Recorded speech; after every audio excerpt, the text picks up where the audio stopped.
Hey everybody, how's it going? Hope you're having a lovely day. Today I want to follow up on a video that I did 2 years ago on how the EU seems to be trying their best to ruin the internet.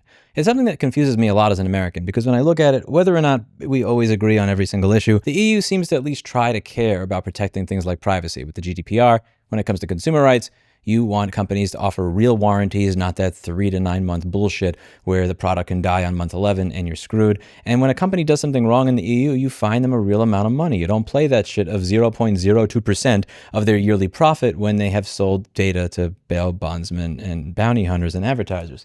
You want companies to be held accountable and responsible, the same way that I want telemarketers to be held accountable and responsible. This is why I'm really confused by what you guys are doing with this chat control bill. So this is something that I went over in summer of 2023. This was one of my most famous videos for this gaffe that I made where I said, "Oh my God, who voted for you?" And somebody said, "How she got elected? Lewis, do we have news for you?"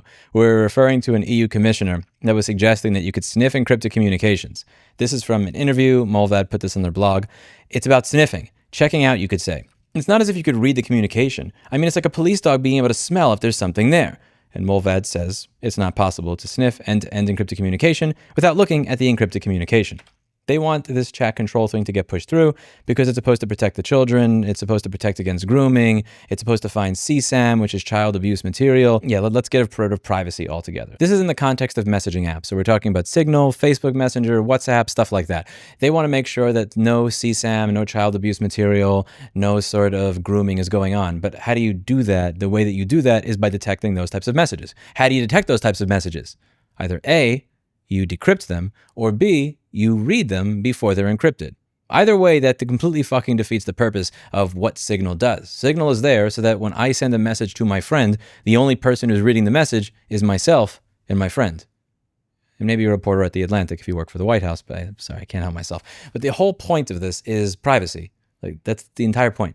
You are removing that if you want to have a dog sniffing the communications next to us. When I go to the airport and there's a dog there, that dog is employed by the TSA or the police. So what you're suggesting is that when I'm sitting in my own house and I'm having a conversation with my friend who's also sitting on their own house, which they paid for, that we should have the police right next to us, that there should be a policeman next to me every fucking place that I go. I send text messages when I'm on vacation. I send text messages on the beach. I send text messages when I'm at work. I send text messages in my house. I send text messages when I'm exploring and I'm going to Diana's Baths in New Hampshire. So what you're suggesting is that the police be next to me everywhere that I go when I communicate for the rest of my life. That's a bullshit analogy. And even if you take it as a real analogy, that actually makes it worse. Let's go through this and let's just go through why this is a horrible fucking idea. And then this is where I ask all of you guys in the EU, what the fuck are you doing? Firstly, when you look at the actual numbers, about 10% of these were false positives immediately. So 10% of what gets submitted is just not child abuse material. About 20% were marked as child abuse material. And the rest of it was just a bunch of random bullshit that was never actually acted on. If you were to create some method of scanning what people do with their end-to-end encrypted communications, what you're going to do at that point is you're going to overrun law enforcement agencies to the point where they can't respond to anything. How many people does the EU have? Like 440, 450 million people?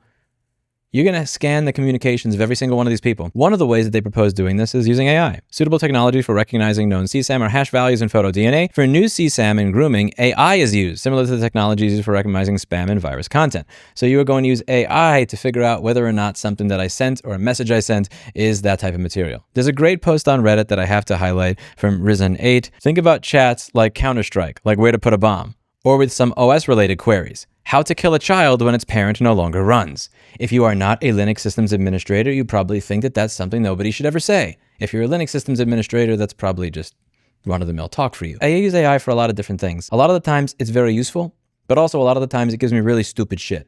And if that is going to be what is trusted with sending my personal private communications to law enforcement, get the fuck out of here with that shit. Let's just put aside the fact that that's not even going to work based on the numbers alone. You're going to overload the police with so much shit, they're just not going to be able to go through any of this to begin with. Look at what you're giving up in order to do that. How far are you willing to go to do this whole protect the children thing? There are kids that get hit in parking lots by cars. Kids get hit by cars all the time. Let's just get rid of cars. Let's get rid of roads. Hell, let's not let them go outside, because if you don't let the kids go outside until they're 18, there's no chance of them getting hurt. I'm being dead serious. Your proposal is to have a fucking Bonzi buddy sitting next to me reading every single fucking thing that I say and reporting it to the police to figure out whether or not I'm a child abuser to protect kids?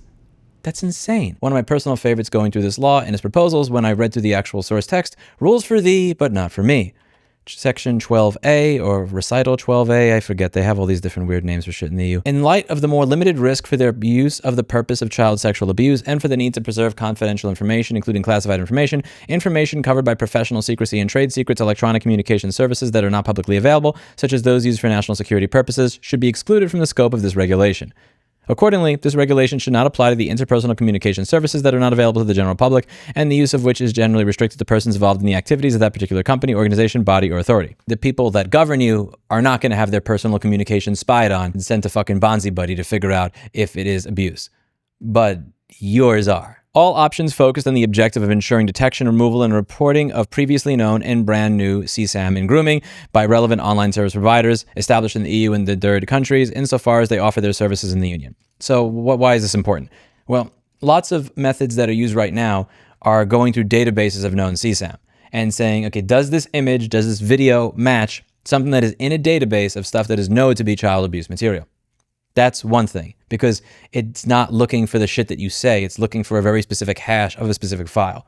Here, it's trying to find new stuff, which means that it's not just doing a dumb determination of, does this picture match the hash of a known thing of child pornography? It's doing a, let me think to myself and figure out if this is child pornography. And those are two very fucking different things. To be clear, I don't want my device being scanned by any of these fucks for any of these things or any of my messages, but it's much more dangerous when you're going to have some sort of algorithm or AI try to figure out if what I am doing is that. Again, that's where you get into the question of when somebody says something like, how to kill a child when its parent no longer runs. How many times have you asked AI a question and gotten a stupid answer?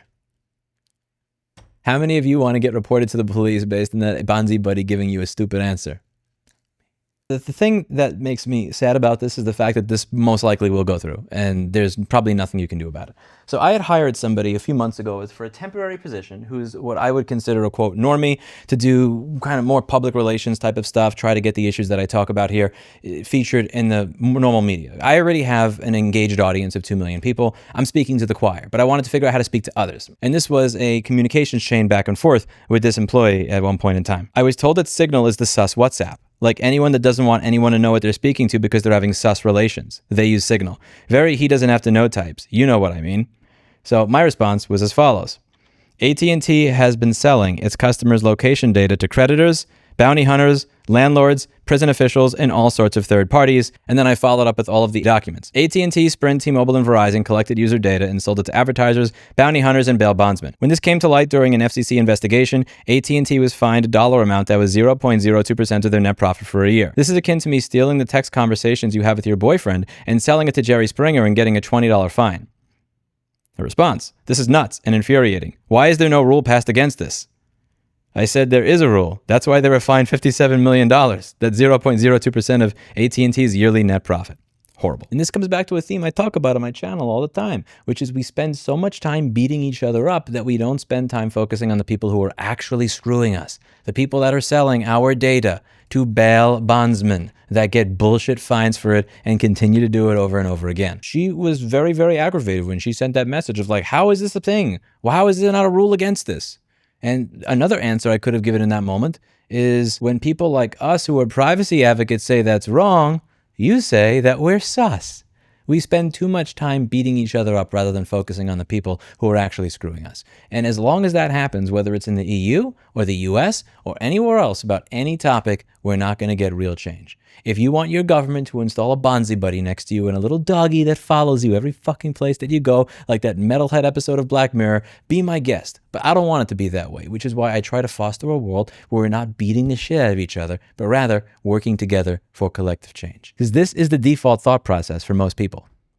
You want privacy? You must be dangerous. Another experience that I had, this is funny, this dates back a long time ago on a dating app. I was having a conversation with somebody who was actually going really, really well. At some point I said, hey, here's my number, I'm on Signal, if you want to take a walk downtown sometime, I'd love to talk more.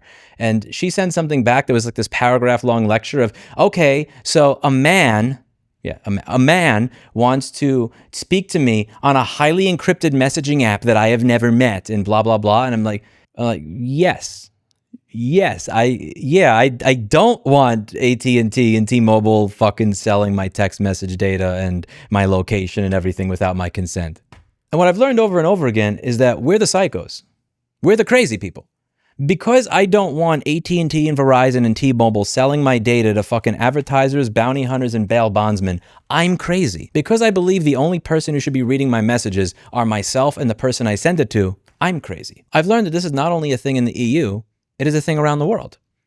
I'm the crazy one. And if you're watching this, you're likely the crazy one too. I don't like being pessimistic about things, but this has been a conversation that's been going on for 2 years with chat control at the very least. I think it was originally proposed in 2022. You had that ridiculous conversation where she said, we don't want to read your messages. We just want to sniff it like a dog at the airport in 2023. Yet it's still a proposal that's being taken seriously.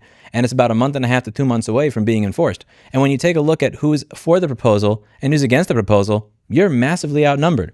3 member states opposing, 15 member states supporting, 9 member states undecided. So even if every single member state that's undecided opposes it, it's still 15 to 12. So there's a website called fightchatcontrol.eu. It's a very well organized website. It tells you how to find your representatives, it tells you how to take action, and it informs you on everything. And it has a lot of really, really good citations and sources if you want to find material. What I would suggest that you do if you live in the EU is you go through this website immediately. And if you want to live in a world where you have privacy, then you should care about this.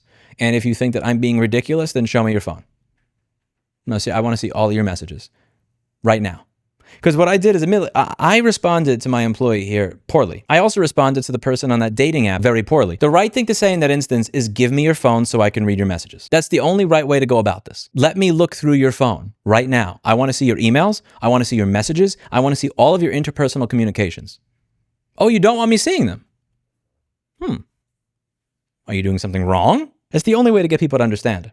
The moment anybody makes you feel weird about this, the moment anybody implies that you are a creep or a weirdo or a conspiracy theory or a tinfoil hat or whatever because you want to have end-to-end encrypted communications that are not read by something, look them straight in the eye and ask for the password to their computer and phone and demand that they put it in front of you right now. Don't be a wise ass, Lewis. It's just you that I don't want to see my conversations, but I'm okay with the government seeing it. All right, cool. Let's go down the street. The sheriff's office is right down the road. How about you control P and you print out the 350 pages of conversations that you've had with your girlfriend or your boyfriend, and why don't you just leave it on the table over there and tell them that they could read through it at any time? Oh, you're opposed to that. Yes? Why? Because they don't need to know. Exactly, they don't need to know. That's privacy. That's how you get people to get it. And if you don't get people to get it sooner, then you're never going to have it later. Because they're 2 months away from installing a Minority Report level Bonzi buddy next to you everywhere you fucking go and speak. You do something now, or you're fucked. There's no way else I can put it. Honestly, yeah, I'm probably going to be provocative in the title of this video. I think that the EU is worse than the United States when it comes to privacy. I don't give a fuck about the GDPR. It's one thing for a company to be able to do this shit. It's another when it's the government doing it. At the very least, if I wanted to live in the fucking woods somewhere and not use Facebook or Instagram or Google or ever join a forum, I could. Even in the EU, if I did all that shit, if I went into a hut in the woods and I used Signal on my phone, you'd still be reading my shit. Until you fix this, the EU is actually worse than the US when it comes to privacy. Fight me. I'll defend that take. Yes. What's the point? I've wasted so much of my life clicking decline on cookie notices when I used to just be able to decline cookies in a separate web browser that I used for when I wasn't logging into websites. All this time that was wasted over this for nothing.